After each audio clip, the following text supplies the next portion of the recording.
Hey everyone, मैं हूं CMA Dhanraj और आप देख रहे हैं हमारा channel CMA made easy. Guys, आज के इस वीडियो में हम बात करने वाले हैं costing and aids to management, यानी कि कॉस्टिंग किस तरीके से मैनेजमेंट को हेल्प करती है। आज का टॉपिक होगा हमारा, ये हमारा डे 4 है गाइस। इससे पहले मैंने 3 वीडियोस यूट्यूब पर अपलोड कर दिया है, आप उनको अच्छे से पढ़ लीजिए, एक बार देख लीजिए। गाइस, इस बार जैसा कि अनाउंस हो चुका है, सितंबर में एग्जाम होगा ऑनलाइन। अगर ऑनलाइन एग्जाम होता है तो आपको एक चीज बहुत अच्छे से याद रखनी है, कंसेप्चुअल स्टडी करनी है। एमसीक्यूज कहीं से भी बन सकता है। वैसे तो इंस्टीट्यूट ने फाउंडेशन के जो भी एमसीक्यूज हैं ऑलरेडी अपलोड कर रखे हैं, लेकिन गाइस वो सफिशिएंट नहीं है। तो मैं बहुत जल्दी आपको कुछ एमसीक्यूज भी सॉल्व कराऊंगा और कोशिश करिए कि हर एक चीज आपको अच्छे से याद हो, बिकॉज वो सारी चीजें जो फाउंडेशन एग्जाम के एंट्रेंस में पूछी जाएंगी वो उनमें से नहीं होंगी जो फाउंडेशन के एमसीक्यूज इंस्टीट्यूट ने दिए हैं। हाँ, हो सकता है उसमें से 25-30% आए, बट अलग से भी आपको बहुत सारे एमसीक्यूज रेडी करने पड़ेंगे गाइस। तो अब इसके लिए सबसे अच्छा क्या है कि आप जितने भी पास्ट ईयर के पेपर्स हैं उनके सारे एमसीक्यू सॉल्व कर लीजिए, जो कि मैं बहुत जल्दी नई सीरीज लाऊंगा। अगर आपको सच में चाहिए तो कमेंट बॉक्स में कमेंट करके बताइए कि आपको किस टाइप के एमसीक्यूज सॉल्व करवाने हैं, पहले जो इंस्टीट्यूट ने एमसीक्यूज दिए हैं वो, या आप जो लास्ट ईयर के कुछ पेपर हैं, लास्ट अटेम्प्ट के जो पेपर हैं वो सॉल्व करवाना चाहते हैं। तो चलिए हम शुरू करते हैं बगैर किसी देरी के। इससे पहले की हो देरी, हम स्टार्ट करते हैं आज का हमारा topic, costing and aid to management, किस तरीके से ये मैनेजमेंट की सहायता करता है। तो planning, decision making and control are 3 important functions. किसी भी ऑर्गेनाइजेशन या मैनेजमेंट का 3 इंपॉर्टेंट फंक्शंस होते हैं। एक तो प्लानिंग करना कि कब कैसे क्या करना है, फिर डिसीजन यानी निर्णय लेना कि हाँ या ना, या हाँ तो क्या चीज होगी, ना तो क्या चीज होगी, और इसके अलावा उस चीज को कंट्रोल करना, नियंत्रण में करना। ये फंक्शंस ऑफ मैनेजमेंट होते हैं important. It is desirable to have a brief discussion of these 3 functions. तो हम इन फंक्शंस के बारे में बात करने वाले हैं कि किस तरीके से कॉस्टिंग इन मैनेजमेंट में इन 3 जो इंपॉर्टेंट फंक्शंस हैं इसके लिए किस तरीके से मददगार होता है। तो सबसे पहले प्लानिंग। प्लानिंग जैसे हिंदी में हम कहते हैं क्या, नियोजन। कल क्या करना है, कैसे करना है, इस चीज का आज ही एजेंडा रेडी करना, इट इज कॉल्ड नियोजन या प्लानिंग।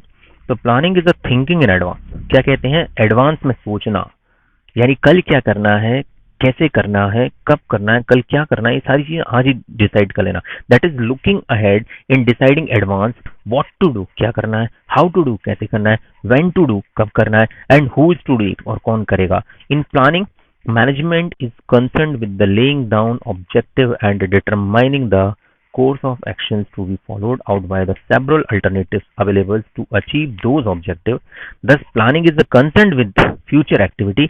हम ओवरऑल हम कह सकते हैं हमारे उद्देश्य को, जो हमने उद्देश्य निर्धारित किए हैं उनको अचीव करने के लिए कितने अल्टरनेटिव यानी कितने तरीके हैं, उन तरीकों का उनको एक्शन में लाना और फ्यूचर एक्टिविटी के बारे में प्लानिंग करना, एंड फॉर्मुलेट द बजट, और उसके लिए क्या करना, बजट बनाना, to meet the objective of the organisation. यानी प्लानिंग क्या है, किस तरीके से कॉस्टिंग हेल्प करती है, कल क्या करना है, कैसे करना है, कब करना है, कौन करेगा, और हमारे जो ऑब्जेक्टिव है वो किस तरीके से अचीव हो सकते हैं, उससे के रिगार्डिंग कौन कौन से फॉर्मूलेज और बजट वगैरह बनाना पड़ेगा जिससे कि ऑर्गेनाइजेशन का ऑब्जेक्टिव इजीली अचीव हो सके। इसकी प्लानिंग में कॉस्टिंग हेल्प करती है मैनेजमेंट की। दूसरा इंपॉर्टेंट डिसीजन होगा गाइस, यानी फंक्शन होगा डिसीजन मेकिंग। अब प्लानिंग तो कर ली, लेकिन प्लानिंग करने के बाद लोग डिसीजन नहीं ले पाते।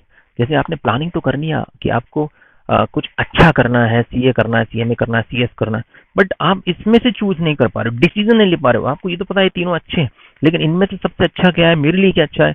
तो गाइस, इन चीजों को चूज करना ज्यादा टफ होता है। तो डिसीजन मेकिंग में भी कॉस्टिंग हेल्प करती है।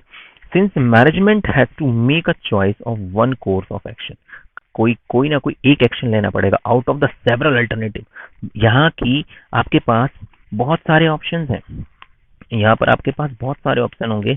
सीएमए था, सीएस था, सीए था। गाइस, इन 3 में से आपने सीएमए क्यों चूज किया, ये आपके लिए एक इंपॉर्टेंट फैक्टर हो जाता है। डिसीजन आपने सीएमए क्यों लिया, कुछ आपके पास बहुत सारे अल्टरनेटिव थे। इसके अलावा भी अल्टरनेटिव की कमी नहीं थी, आप ओनली बीकॉम कर सकते थे, आप बीबीए कर सकते थे गाइस। इसके अलावा आप होटल मैनेजमेंट और इसके अलावा फैशन डिजाइनिंग क्या नहीं होता है, लेकिन इन सारे अल्टरनेटिव से हम सारे नहीं कर सकते, इनमें से कुछ ही हम चूज कर सकते हैं। तो क्यों आपने सीएमए चूज किया? दूसरी चीज, course of actions available in the involve decision making, all rational decisions are based on accounting information. सारे जो इंपॉर्टेंट डिसीजंस होते हैं, रैशनल डिसीजंस होते हैं, उनको हम अकाउंटिंग इंफॉर्मेशन के बेस पर डिसीजन ले पाते हैं। डिसीजंस में related to various problems like fixation of price, किसी चीज की प्राइस कितनी फिक्स की जाए। प्राइस फिक्स करने के बाद भी हमको बहुत सोचना पड़ता है। फॉर एग्जांपल, प्राइस किसी चीज की अगर कॉस्ट जो है, हम नॉर्मली मैंने बताया था कॉस्ट प्लस प्रॉफिट, इस तरीके से हम किसी चीज की प्राइस डिटरमाइन करते हैं। अगर 50 रुपए कॉस्ट है, 10 रुपए का मार्जिन है, तो 60 रुपए हम प्राइस डिसाइड करेंगे। लेकिन फिर भी यहाँ पे भी क्या 60 सफिशिएंट है या नहीं है, ये सारी चीजें बहुत इंपॉर्टेंट रोल क्रिएट करती हैं कॉस्टिंग में। प्राइस फिक्सेशन में हमको जरूरत पड़ती है। Where the not price should be reduce for increased level, whether और not price should be reduce for increased level of sales, हमको क्या प्राइस को कम करना चाहिए सेल बढ़ाने के लिए। और इसके अलावा whether change the production should be followed, and whether or not factory should operate in full capacity, determinations of the most profitable level of production, कम से कम कितना उत्पादन करें, कैसे उत्पादन करें, कौन सा फैक्ट्री हमको ऑपरेट करना चाहिए फुल कैपेसिटी पे, कौन सा नहीं करना चाहिए।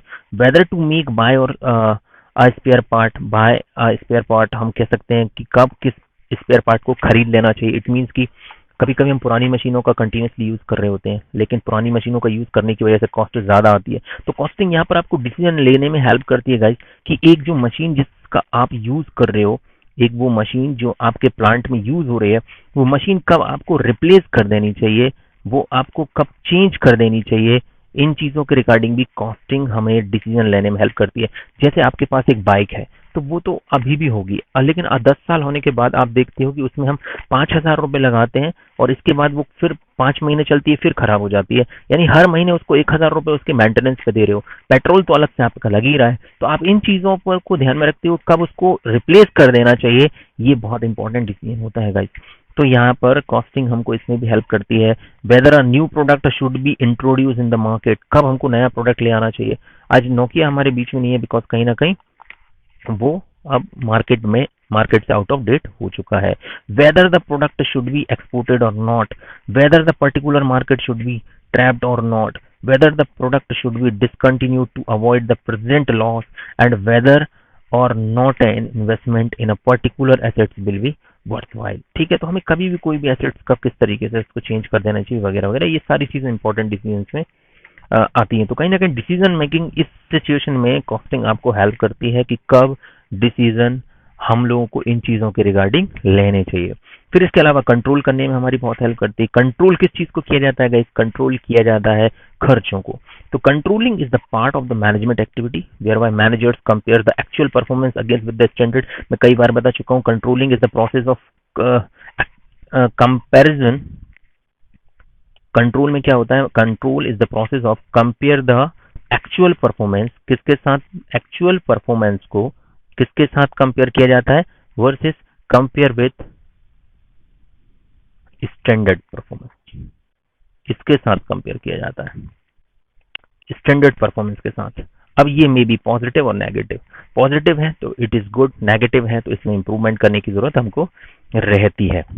इसके अलावा the planning the plant performance find out the deviations and take remedial step। deviation यानी अगर negative है to remove the decisions making, immediate actions should be taken to remove the deviations to make the improvement in the performance, because promptness is essential to effective control, thus control has the correction। तो control हमको किस चीज में help करती है? Correction करने में, हमको किसी गलती को सुधारने में हेल्प करती है। Planning and controlling are interlinked with each other because manager cannot control unless has planned and course of actions।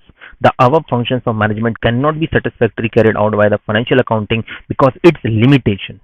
ये हम कह सकते हैं ये सारी चीजें वो है फाइनेंशियल अकाउंटिंग से सॉल्व नहीं होती, जो कि कॉस्ट अकाउंटिंग से पॉसिबल है। Cost accounting is very helpful in performing the functions of planning, decision making and controlling effectively. तो कॉस्ट अकाउंटिंग हमारी कहीं ना कहीं हेल्प करती है management in carrying out the efficiency its functions, planning, budgeting, decisions making, organising, control, pricing and evaluation of operating efficiency etcetera.